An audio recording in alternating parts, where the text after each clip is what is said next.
रत्नागिरी जिल्ह्यातील हर्णे बंदरावरती डिझेल तुटवड्याचा मोठा फटका मच्छीमारांना बसतोय। वाढलेले डिझेलचे दर आणि उपलब्धतेचा अभाव यामुळे अनेक मच्छीमार हवालदिल झालेत। सध्या 50% अधिक मासेमारी बोटी या किनाऱ्यावरती उभ्या आहेत। परिणामी मासेमारी पूर्णपणे ठप्प झालेली आहे आणि कोट्यवधी रुपयांची उलाढाल थांबली आहे। यामध्ये समुद्रातून आणलेली मासळी एक्सपोर्ट होत नसल्यामुळे मच्छीमारांची आर्थिक कोंडी आता वाढली आहे। सध्याची परिस्थिती अशी आहे की जे बोटवाला माल घेऊन येतोय त्याचा जेमतेम डिझेल वगैरे सुटत नाही या पद्धतीने आहेत आणि एवढा प्रॉब्लेम झालेला आहे की काहीच्या नका आता येणारे दिवस कसे येतील आम्हालाच माहिती नाही। ते एक्सपोर्टर माल घेतील का नाही घेणार एवढी परिस्थिती बिकट आहे। दोन चार कंपनीवाल्यांनी सरळ बोलले नाहीत की आम्ही जे माल घेऊ पण पेमेंटचा आता एवढंच बोलायचं नाही। जिथपर्यंत माल एक्सपोर्ट होत नाही तो पण माल शिल्लक राहणार आहे। मच्छीमारच डिझेल उचलत नाही, एवढा महाग डिझेल तर संस्था सुद्धा डिझेल आणत नाही। आता संस्था डिझेल आणत नाही त्याच्यामुळे डिझेलचा तुटवडाच आहे, अशी परिस्थिती आहे। डिझेल सुद्धा नाही, गॅस सिलेंडर मिळत नाही। एक मोठी समस्या डिझेलचं जे समस्या आहेत, बोटीवरती काही गॅस सिलेंडर सुद्धा आहेत, ते गॅस सुद्धा बोटीवरती मिळत नाही। स्टो सुद्धा मिळत नाही। आज बोटीमध्ये जेवण बनवणे सुद्धा खूप जिकिरीचं झालेलं आहे। त्याच्यामुळे मच्छीमारांचे खूप आतोनात हाल आहेत। अशी परिस्थिती आहे या युद्धामुळे की हर्णे बंदरात डिझेलच उपलब्ध नाही आहे आणि जे कोणाचं डिझेल आहे ते जवळपास 25 रुपये लिटर मागे जास्त आहेत। कारण काय शासनाने मच्छीमारांना बल्क कॅटेगरीमध्ये टाकल्यामुळे हे डिझेल परवडण्याचं झालं आहे आणि उपलब्धही नाही आहे। त्याच्यामुळे मच्छीमारांवर उपासमारीची वेळ आलेली आहे। डिझेलही उपलब्ध नाही आणि माशाला रेटही मिळत नाही। त्याच्यामुळे आम्ही मच्छीमारांनी काय करावं हे आम्हाला शासनाकडे विनंती आहे की त्यांनी मुबलक प्रमाणात डिझेल सोसायट्यांना उपलब्ध करून द्यावं। डिझेल टंचाईचा फटका आता कोकणातल्या मासेमारीला सुद्धा बसल्याचं पाहायला मिळतंय। या ठिकाणी डिझेल तुटवड्याचे गंभीर परिणाम अनेक बंदरामध्ये पाहायला मिळतात। त्यामुळे कोट्यवधी रुपयाची उलाढाल सुद्धा ठप्प आहे।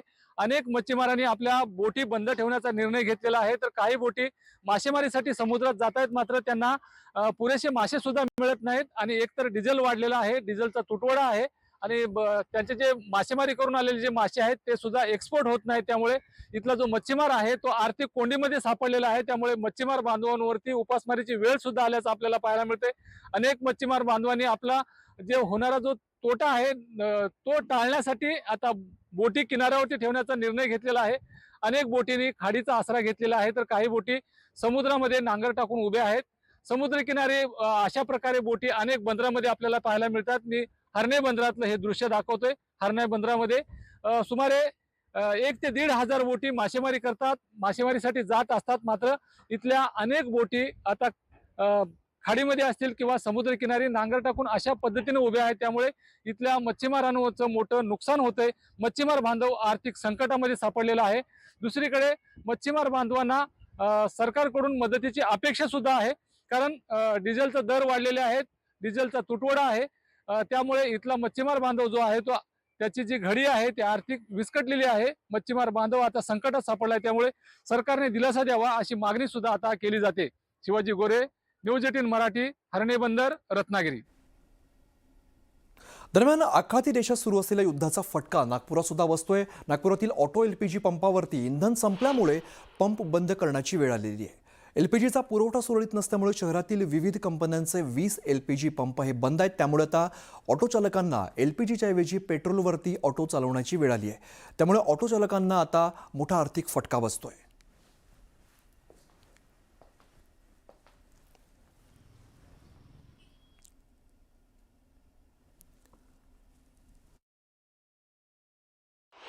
साठी लागणारा एलपीजीचा पुरवठा सुरळीत पद्धतीनं होत नसल्यामुळे जे आहे ते नागपूर शहरात असलेले सुमारे 20च्या जवळपास ॲटो एलपीजी पंप बंद पडलेले आहेत आणि याचा फटका जो आहे तो ॲटो चालकांना आणि अप्रत्यक्ष आणि प्रत्यक्षपणे प्रवाशांना होतो आहे। कारण प्रवाशांना मोठ्या प्रमाणात जे आहे ते कनेक्टिव्हिटीसाठी ॲटोचा नागपूरमध्ये सहारा असतो, मात्र आता ॲटो चालकांना एलपीजी मिळत नसल्यामुळं जे आहे ते एलपीजीवर चालणाऱ्या ॲटोंची चाकं थांबलेली आहेत। मात्र यावर पर्याय म्हणून पेट्रोलवर ॲटो चालक आपली ॲटो चालवून जे आहे ती प्रवाशांना सेवा देत आहे। मात्र यामुळं वाढत्या पेट्रोलच्या दरांमुळे जे आहे ते ॲटो चालकांना याचं नुकसान जे आहे ते सहन करावं लागत आहे।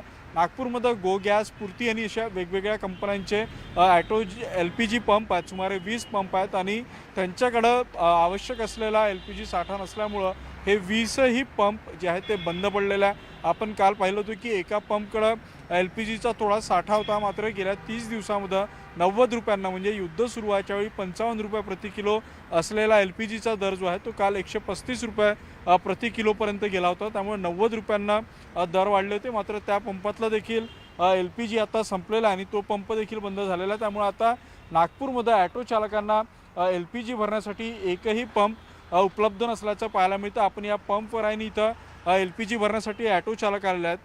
काका, तुम्ही इथं LPG भरायला आले, मात्र या पंपावर LPGचा साठा नाही आहे. काय आता तुमच्याकडे पर्याय असेल? आता काय करू शकतो सर? आता काही इलाज तर काही दिसून नाही राहिला, घराकडे जावं लागेल. गॅस राहणारच नाही राहणार तर गाडी चालवणार कसं? आणि पेट्रोलवर काही ॲव्हरेज देणार नाही आहे गाडी. अत्यंत संतप्त भावना आहेत. आणखी एक काका आलेले आहेत. मला सांगा, तुम्ही LPG भरायला आलेले आहे का आणि काय स्थिती आता LPGची सध्या? पुरेच माणसं साहेब, किती तो बंद ठेवणार आहो? गॅस नाही, काही नाही, किती तो बंद ठेवणार आहो? सगळा परिवार तफात पडला आहे. आपल्या ऑटोच्या भरोश्यावर सगळं घर चालून राहिलं. खर्चात माणूस अगर घरी बसान तर काय करणार आहे मग? नक्कीच आपण पाहतोय की ऑटो चालकांची दयनीय स्थिती झालेली आहे. कारण एका बाजूने LPG मिळत नाही आहे, दुसऱ्या बाजूला प्रवाशांकडून वाढीव दर मिळत नाही आहे. त्यामुळं आता नेमकं करायचं काय? मात्र आता नागपूर शहरामध्ये LPGचा पुरवठा कधी सुरळीत होतील या प्रतीक्षेत नागपुरातले सर्व ऑटो चालक आहेत. आणि पेट्रोल पंपाच्या म्हणजे या LPG पंपच्या बाहेर ते बंद असताना देखील आज तरी LPG येईल या अपेक्षेनं आपले ऑटो लावून थांबलेले आहेत. व्हिडिओ जर्नलिस्ट प्रशांत मोहिते सह उदय तिमांडे, न्यूज 18 मराठी, नागपूर. तर आखाती देशातील युद्धाचा परिणाम सोलापुरात सुद्धा जाणवतोय. ऑटो LPG गॅसचा तुटवडा निर्माण झाला आणि शहरातील 10 पैकी 7 पंप हे बंद आहेत आणि उर्वरित पंपांवरती रिक्षा चालकांच्या लांबच लांब रांगा बघायला मिळत आहेत.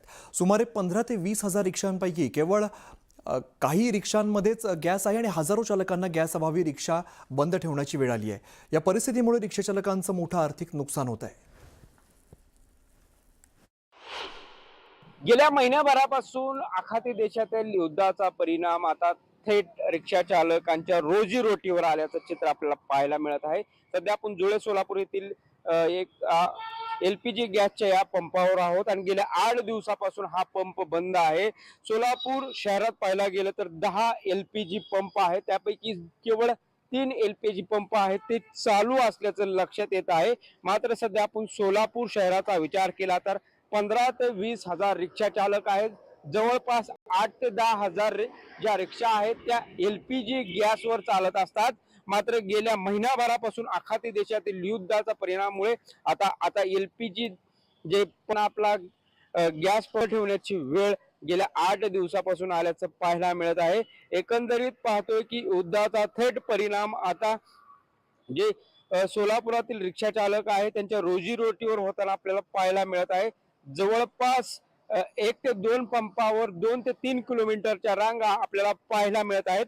एकंदरीत पाहतोय की सोलापुरातील LPG गॅस असेल किंवा इतर गॅस असेल या ठिकाणी मोठ्या प्रमाणावर रिक्षा चालत असतात आणि रिक्षावर अनेक जे रिक्षा चालक आहेत ते आपलं घर चालवत असतात. मात्र अशा पद्धतीने पाहतोय की गेल्या 15 दिवसापासून गॅसचा मोठ्या प्रमाणावर तुटवडा निर्माण झाल्यामुळे आता LPG गॅस बंद झाल्यामुळे जवळपास 8,000 रिक्षांचे जे चाका आहेत ते जागेवरच थांबल्याचं चित्र आपल्याला पाहायला मिळत आहे.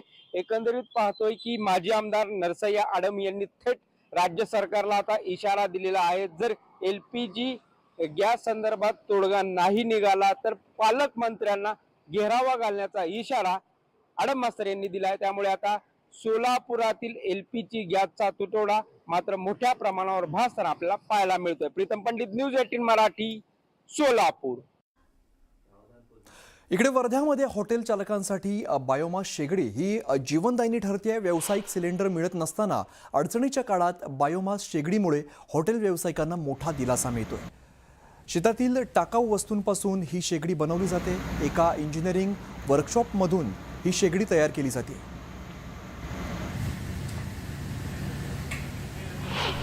आखाती देशातील युद्धाचा परिणाम जो आहे तर तो सर्वच व्यवसायावर झालेला आहे. वर्ध्यात तर हॉटेल जो व्यवसाय आहे तो संकटात आला होता. मात्र काही जे हॉटेल व्यवसायी आहेत त्यांनी मात्र नवीन शक्कल लढविली आणि हा हॉटेल व्यवसाय जो आहे तो सुरू ठेवण्यासाठी अहोरात्र त्यांनी कष्ट घेतलेले आहे आणि याला मात्र कुठेतरी सफलता आल्याचं एकंदरीत दिसून येतं. आपण हॉटेल तंदूर या ठिकाणी आहोत, ज्या ठिकाणी बायोमास गॅस जो आहे ही शेगडी तयार करण्यात आली आहे आणि या शेगडीच्या माध्यमातून जो आहे तो व्यवसाय मात्र सुरू ठेवण्यात या हॉटेल मालकाला यश सुद्धा आलेलं आहे. ही शेगडी कशी बनवली आणि यापासून काय फायदे झाले आणि किती खर्च लागतो, काय लागतो, या संदर्भात आपल्यासोबत बातचीत करण्यासाठी मंदार आहेत.